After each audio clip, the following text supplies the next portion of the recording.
N'avez-vous jamais assisté à une de ces nuits d'orage où, alors que le tumulte de la tempête sévit au dehors, une chape de silence et d'immobilité semble être tombée à l'intérieur?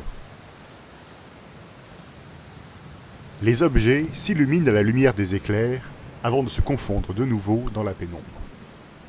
Le tonnerre, lointain, perce le silence de temps à autre. Coupés que nous sommes du déchaînement des éléments, le confort des habitations modernes nous a habitués à un sentiment familier de sécurité. Cependant, quelque chose peut surgir de la tourmente d'électricité qui éclate dans les cieux et pénétrer l'intimité du foyer. Fermer les portes ne sert à rien, car cette sinistre boule de feu peut se faufiler sans effort par la moindre ouverture. Un conduit de cheminée, la serrure d'une porte, elle peut même surgir d'un combiné téléphonique.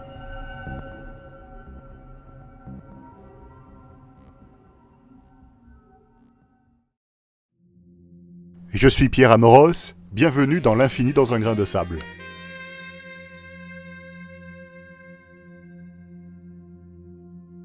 Aujourd'hui, nous allons explorer les mystères de l'un des phénomènes les plus intrigants connus de l'homme, la foudre en boule. Globe de feu se déplaçant de manière imprévisible et spontanée, la foudre en boule fascine ceux qui ont la chance de l'apercevoir. Rarement observé, ce phénomène énigmatique peut durer plus d'une dizaine de secondes avant de disparaître de manière inattendue, parfois de manière violente.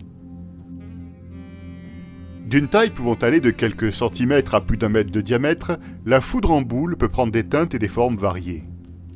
Dotée de propriétés physiques exceptionnelles, la foudre en boule est de loin le plus étrange des éclairs.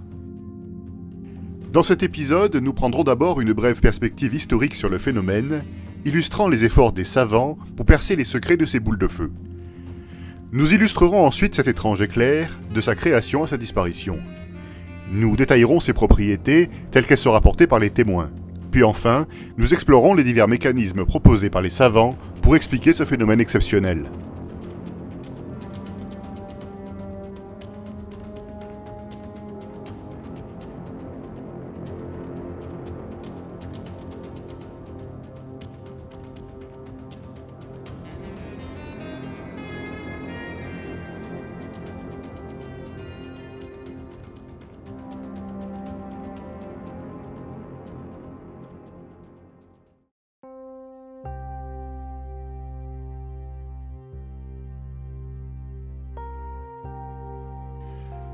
Probablement observée depuis la nuit des temps, la foudre en boule a probablement fasciné les témoins de ce phénomène hors du commun.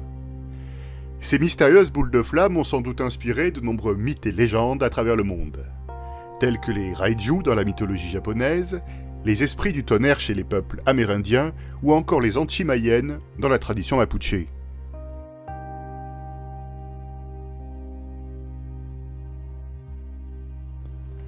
Souvent associée aux orages, la foudre en boule est signalée depuis l'Antiquité, principalement sous forme de récits anecdotiques. Considérée comme un mauvais présage au Moyen-Âge, elle figure dans de nombreux témoignages historiques relatant ses apparitions et les dégâts qu'elle provoque.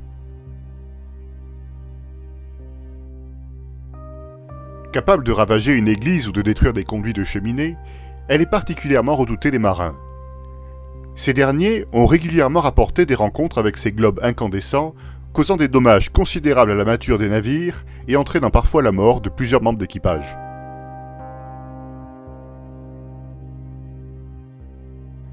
Phénomène rare et extraordinaire, la foudre en boule fut longtemps reléguée au rang de superstition ou de mythe. Son étude scientifique débute véritablement au XIXe siècle grâce à l'astronome et physicien français François Arago. Celui-ci recueille une trentaine de témoignages afin de mieux cerner le phénomène et propose les premières explications rationnelles. Depuis lors, les témoignages constituent la principale source d'informations sur la foudre en boule. Au XXe siècle, des milliers de cas sont répertoriés et étudiés à travers le monde. Progressivement, le scepticisme de la communauté scientifique diminue, laissant place à une multiplication des études. Des modèles théoriques voient le jour, et des expériences en laboratoire tentent de reproduire des décharges électriques similaires à ce mystérieux éclair fugitif. Depuis les années 2000, les progrès technologiques en informatique permettent désormais l'étude de la foudre en boule grâce à des modèles et des simulations numériques avancées. Bien que rares, des photographies et des vidéos du phénomène ont été analysées par les chercheurs. En 2012, une équipe de scientifiques chinois réussit finalement à capturer la foudre en boule avec des caméras à haute vitesse, permettant notamment d'en étudier le spectre lumineux. Ces analyses révèlent alors la composition chimique de la boule lumineuse, notamment sa teneur en éléments présents dans le sol, comme le silicium. Cette avancée confirme définitivement, même auprès des chercheurs les plus sceptiques, la réalité scientifique de la foudre en boule.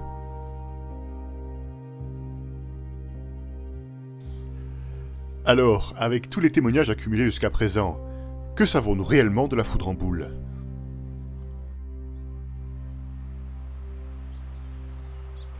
Imaginez qu'après une longue et chaude journée d'été, de grands nuages cotonneux bouillonnent et s'amoncellent dans le ciel. Leurs sommets s'étendent dans la haute atmosphère où ils déploient leurs cimes de givre. Quand ils approchent, le vent tourne dans leur direction. La tension monte et le tumulte se fait menaçant.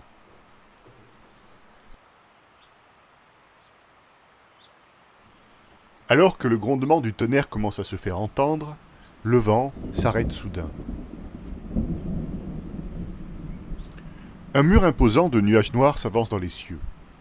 À leur passage, le vent reprend sous la forme de froides et violentes rafales. Les éclairs zèbrent le ciel et la pluie se met à tomber.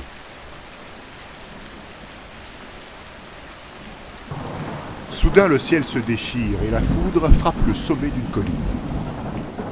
Du point rougeoyant laissé dans la terre, s'amasse une masse lumineuse brillante. D'abord informe, elle devient une sphère jaune-orangée. De la taille d'un ballon de basket, elle s'élève dans les airs, puis redescend auprès du sol. Suivant le contour du terrain, elle crépite et ondule, et des flammes se forment de temps à autre à sa surface. À l'approche d'une clôture métallique, elle grimpe le long du grillage, projetant des gerbes d'étincelles, accompagnées de petites explosions. Les mailles du grillage rougissent sur son passage. Sans avertissement, la foudre en boule se divise en deux sphères plus petites. La première, d'un rouge profond, est emportée par le vent vers le ciel, clignote brièvement, puis disparaît silencieusement. La seconde, d'une couleur bleutée, poursuit sa trajectoire vers une habitation voisine. Aussi brillante qu'une ampoule électrique, cette petite sphère se colle à une fenêtre, s'y aplatit et pénètre par une minuscule fissure, se reformant de l'autre côté comme une bulle de savon. Flottant silencieusement dans la pénombre intérieure, elle projette des ombres mouvantes sur les murs. Elle glisse par l'entrebâillement d'une porte, pénètre dans une pièce où elle frôle une télévision, brouillant l'image et provoquant un bourdonnement dans les haut-parleurs. Après avoir flotté un instant au-dessus d'une chaise en fer forgé, elle descend lentement vers le sol. Lorsqu'elle touche finalement le parquet, elle explose brusquement avec une détonation sèche. De minuscules éclats se dispersent tout autour, laissant de petits trous dans leur sillage.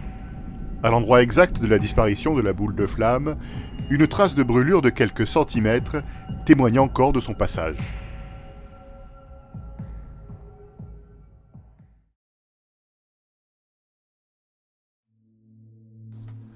Ce récit, bien qu'imaginaire et volontairement dramatique, rassemble néanmoins la plupart des caractéristiques fréquemment rapportées de la foudre en boule. En général, le phénomène semble émerger d'un éclair ordinaire. Cette boule de feu caractéristique surgit soit directement du point d'impact de la foudre, soit paraît se détacher de l'arc lumineux de l'éclair. La foudre en boule se manifeste sous la forme d'une sphère lumineuse qui flotte dans les airs pendant quelques secondes avant de s'évanouir. Généralement sphérique, cette boule de feu ondoyante présente souvent un noyau plus intense et lumineux, entouré d'un halo vaporeux. La matière brillante qui la compose semble parfois bouillonner et sa surface peut arborer des protubérances semblables à des langues de feu. Pouvant prendre toutes les teintes de l'arc-en-ciel, la foudre en boule prend fréquemment des couleurs chaudes comme le rouge, le jaune et l'orange. Durant sa brève existence, elle peut également changer de couleur et d'intensité lumineuse. Sa luminosité, qui qui peut varier d'un moment à l'autre, peut aller de l'intensité d'une faible veilleuse à celui d'un puissant projecteur de chantier, dans des cas extrêmes. Elle peut s'éteindre momentanément puis se rallumer, et lorsqu'elle n'émet pas de lumière, elle peut apparaître translucide et grisâtre. Sa durée d'existence varie de quelques secondes à plus d'une minute, bien que généralement elle disparaisse en moins d'une dizaine de secondes. On ne ressent presque aucune chaleur à son passage, même à proximité des témoins. Ne se comportant pas comme un gaz chaud qui s'élève rapidement dans les airs, les scientifiques estiment la température de la foudre en boule entre 300 et 700 degrés Celsius. Elle interfère fréquemment avec les équipements radio, suggérant qu'elle émet un fort rayonnement électromagnétique, notamment des micro-ondes et des ondes radio. Les mouvements de la balle de flamme sont changeants et imprévisibles. Contrairement à toutes les décharges électriques connues, cet éclair est libre et autonome. Il contourne les obstacles et suit souvent les reliefs du terrain. Sa vitesse de déplacement est généralement lente, de l'ordre de quelques mètres par seconde. Descendant souvent près du sol, les chercheurs pensent que la matière qui forme la boule a une densité légèrement supérieure à celle de l'air, ce qui lui permet de flotter. On décrit souvent cet éclair comme étant silencieux, mais la foudre en boule peut émettre des craquements, des crépitements ou des sifflements. Dans certains cas, elle produit même de fortes détonations, particulièrement lorsqu'elle touche une surface solide, bien que ce ne soit pas systématique. Ces bruits témoignent probablement d'une certaine instabilité de la foudre en boule, capable également de se fragmenter en boules plus petites. Cependant, la propriété la plus étrange de ce phénomène rare est sa capacité à pénétrer dans les espaces clos.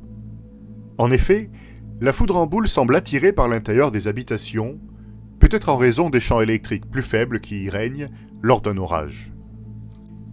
Pour cela, elle peut se faufiler dans des ouvertures beaucoup plus étroites que son diamètre, comme la serrure d'une porte, un trou dans un mur ou l'intérieur d'un câble électrique. Elle coule au travers des ouvertures comme un liquide et se reforme de l'autre côté. Pour les experts, cela implique que la foudre en boule est formée d'un fluide qui possède une tension superficielle, c'est-à-dire que ses constituants s'attirent les uns les autres, formant une sorte de peau invisible à sa surface, comme une goutte d'eau. De plus, la matière qui la compose est sensible aux champs électromagnétiques. Souvent, elle rebondit lorsqu'elle entre en contact avec une surface solide et peut être déplacée ou emportée par un simple courant d'air. Il existe même un cas où elle fut expulsée d'une église à l'aide d'un simple balai. La foudre en boule semble avoir une affinité particulière avec les métaux et autres matériaux conducteurs d'électricité. Au contact de ceux-ci, elle peut provoquer un échauffement intense allant jusqu'à les faire fondre. Cette interaction est souvent fatale à la boule de feu qui disparaît souvent en explosant. Les chercheurs pensent qu'elle peut contenir une grande quantité d'énergie qu'elle peut décharger sous forme d'électricité dans les objets conducteurs. Il existe également des témoignages rapportant qu'elle peut pénétrer dans l'eau et en ressortir intacte. Les effets sur la santé d'un contact avec la foudre en boule varient considérablement. Rares, des cas de décès provoqués par cet éclair ont été rapportés. Il arrive qu'elle tue des animaux de ferme, comme des vaches ou des porcs. Plusieurs cas font mention de perte de connaissance après avoir été heurtés par la boule de feu, et les personnes impliquées durent être hospitalisées pendant plusieurs jours. Dans d'autres cas, la foudre en boule n'a fait que laisser des marques rouges là où elle est entrée en contact avec la peau. Les témoins racontent que le contact avec la boule de flamme produit l'effet d'un coup de bâton, alors que d'autres ne ressentent rien. La foudre en boule peut disparaître de différentes façons. Parfois, ses mouvements irréguliers, l'agitation de sa surface et des modifications internes annoncent son instabilité et sa disparition imminente. Elle peut également s'évanouir brusquement, sans signe avant-coureur. Pouvant se désintégrer en une gerbe de fragments et d'étincelles, la boule de feu peut également s'éteindre silencieusement, laissant parfois derrière elle un nuage de fumée lumineuse. Environ la moitié des observations se concluent par une explosion. Cette libération soudaine d'énergie produit un bruit fort, semblable à un tir de fusil ou de pistolet. Généralement, ces explosions n'occasionnent pas de dégâts importants, mais elles peuvent parfois briser des matériaux fragiles comme le verre ou la porcelaine, endommager des antennes de télévision, voire détruire des structures légères telles qu'un abri de jardin. L'explosion peut provoquer la carbonisation des matériaux et faire fondre ou vaporiser les métaux. Dans des cas extrêmes, l'explosion est suffisamment puissante pour créer un cratère. De petits éclats, pouvant causer des piqûres douloureuses, peuvent également être projetés. Selon les chercheurs, ces caractéristiques indiquent que la foudre en boule contient une grande quantité d'énergie sous une forme encore inconnue. Ils ont toutefois pu établir que la densité énergétique d'une foudre en boule typique dépasse celle d'une batterie lithium-ion. Mais quelle est véritablement sa fréquence d'apparition ? Il est couramment admis que la foudre en boule est un phénomène rare, mais cette perception pourrait être erronée. Contrairement aux éclairs ordinaires visibles sur plusieurs kilomètres, la foudre en boule émet une faible luminosité, n'étant généralement observable que dans un rayon limité à quelques dizaines de mètres et durant quelques secondes seulement. De plus, elle se produit souvent près du sol, ce qui facilite son occultation par divers obstacles naturels ou artificiels. Certains spécialistes avancent l'idée que la foudre en boule pourrait être en réalité beaucoup plus fréquente qu'on ne le suppose actuellement, mais les difficultés liées à son observation rendent les témoignages rares.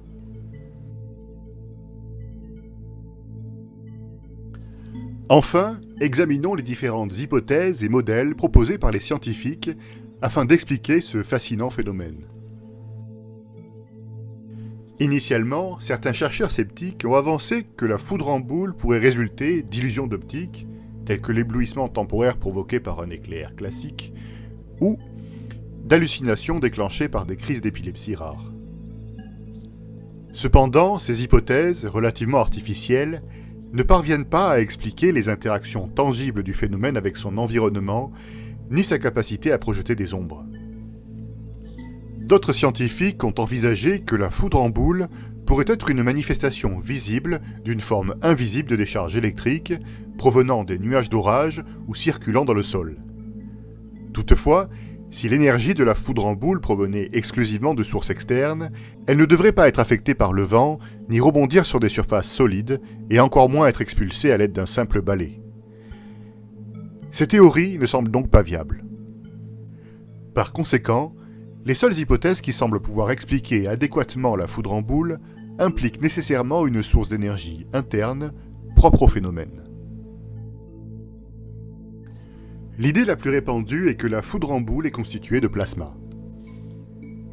Le plasma, qui forme notamment le canal lumineux des éclairs, est un gaz ionisé dans lequel des électrons ont été arrachés aux atomes, laissant ces derniers chargés électriquement sous forme d'ions. Constitué d'un mélange d'électrons libres et d'ions, le plasma est généralement très chaud, lumineux et sensible aux champs électromagnétiques. Serait-il donc possible que la foudre en boule soit un plasmoïde, une sphère de plasma maintenue par son propre champ magnétique ? La réalité est toutefois plus complexe. En effet, la présence d'un champ magnétique dans le plasma tend à le rendre instable en l'absence d'une force externe stabilisatrice. Des configurations très spécifiques du champ magnétique seraient nécessaires pour maintenir un tel plasmoïde stable. De plus, un plasma typique atteint habituellement plusieurs milliers de degrés, soit bien plus que les températures généralement rapportées dans les témoignages. Une autre hypothèse populaire pour expliquer le phénomène exploite les effets de la foudre sur les matériaux qu'elle frappe. Ce sont des processus électrochimiques. Des expériences en laboratoire ont montré que les décharges électriques peuvent engendrer de grandes variétés de structures microscopiques, légères, flexibles et résistantes à de hautes températures. Similaires à des aérogels, des matériaux ultra-légers et poreux, ou formant des fibres fractales, elles pourraient former un objet aussi léger qu'un gaz, et constituer une sorte de squelette stabilisant la boule lumineuse, pouvant contenir du plasma en son sein. Elle pourrait libérer de l'énergie grâce à des réactions chimiques, comme l'oxydation continue du silicium vaporisé par l'éclair à partir du sol, avec l'air ambiant. La flexibilité remarquable de ces structures expliquerait la capacité de la foudre en boule à traverser des ouvertures très étroites. La présence de silicium détectée dans une boule de feu observée en Chine en 2012 renforce cette hypothèse. De plus, l'impact de la foudre pourrait créer des polymères, longues molécules composées d'unités répétées. Ces structures poreuses peuvent accumuler des charges électriques jusqu'à des densités énergétiques exceptionnelles, jusqu'à 1000 kJ par centimètre cube, soit 150 fois l'énergie contenue dans le même volume de TNT. Toutefois, cette hypothèse ne permet pas d'expliquer la formation de la foudre en boule loin du sol, ramenant ainsi l'attention vers les plasmas. Les plasmas, composés d'ions et d'électrons, sont des substances complexes, dont certaines formes, dits plasmas froids, possèdent des électrons chauds, mais une température globale basse, comme dans un tube fluorescent. Une propriété fascinante du plasma est son aptitude à s'auto-organiser spontanément, créant ainsi des structures stables. Ce processus, nommé auto-organisation, correspond à la capacité d'un système à évoluer spontanément vers une structure ou un ordre élaboré, sans intervention extérieure directe. Cette évolution résulte des interactions locales entre les composants du système qui s'organisent entre eux pour former des structures et des dynamiques qui émergent de manière autonome. Il est donc raisonnable de penser que la foudre en boule puisse être formée d'une sphère de plasma auto-organisée. En tout cas, c'est ce qu'un nombre croissant de chercheurs envisagent, d'autant plus que les plasmas froids sont particulièrement favorables à l'auto-organisation. Mais il y a plus, car la présence dans le plasma d'éléments en suspension, comme les structures chimiques microscopiques dont nous avons parlé plus tôt, peut favoriser l'organisation spontanée de celui-ci. Ainsi, la foudre en boule pourrait bien avoir trouvé une explication.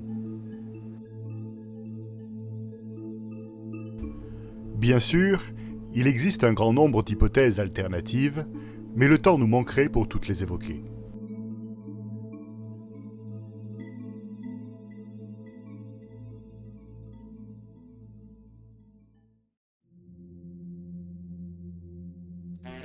En conclusion, la foudre en boule demeure l'un des phénomènes naturels les plus fascinants et mystérieux que nous connaissons. Longtemps considéré comme un simple mythe ou une curiosité anecdotique, ce n'est qu'à partir du XIXe siècle que des études sérieuses ont commencé, notamment grâce à la collecte et à l'analyse rigoureuse de nombreux témoignages. Malgré sa rareté apparente, elle continue d'attirer l'intérêt des chercheurs et ce n'est qu'en 2012 que des chercheurs ont pu l'observer directement pour la première fois, apportant ainsi des indices précieux pour éclaircir ce mystère. Cette boule lumineuse flottant librement dans les airs semble défier les lois physiques habituelles. Capable de se glisser à travers les ouvertures les plus étroites, de changer de couleur, de forme, voire de se diviser, elle produit étonnamment peu de chaleur, tout en libérant parfois d'importantes quantités d'énergie, allant jusqu'à faire fondre des métaux. D'une durée de vie moyenne de quelques secondes, la foudre en boule peut finir brusquement en explosant ou de manière silencieuse. Souvent observée après un impact de foudre, elle peut également apparaître spontanément, ce qui ne fait qu'accroître son mystère. Contrairement aux hypothèses sceptiques, la foudre en boule est désormais reconnue comme un phénomène réel. Sa stabilité apparente et l'énergie qu'elle recèle impliquent une structure interne complexe. Selon les hypothèses les plus populaires auprès des chercheurs, la foudre en boule pourrait être une sphère de plasma ou le résultat de l'interaction entre la foudre et le sol, formant une balle de matière très légère. Peut-être que ces deux hypothèses sont vraies, ou qu'il y a en fait plus d'un phénomène que l'on appelle foudre en boule. Curieusement, il se pourrait que ce phénomène ne soit pas aussi rare que l'on croit généralement. Sa faible durée, sa luminosité réduite et sa proximité du sol rendent cependant son observation particulièrement difficile. La foudre en boule nous rappelle à quel point notre monde est complexe et empli de mystères encore à découvrir. Elle souligne également comment l'étude approfondie des phénomènes naturels étranges nous pousse continuellement à élargir les frontières de nos connaissances. Alors, ouvrez l'œil lors du prochain orage. Peut-être aurez-vous la chance d'assister à ce fascinant phénomène. Cet épisode conclut notre série dédiée à la foudre et aux éclairs. Mais peut-être Y reviendrons-nous un jour? Dans le prochain épisode, nous verrons qu'il existe un miracle qui, s'il est d'une portée extraordinaire, fait partie intégrante de notre quotidien. À présent, je vous remercie d'avoir visionné cet épisode et vous dis à bientôt pour le prochain.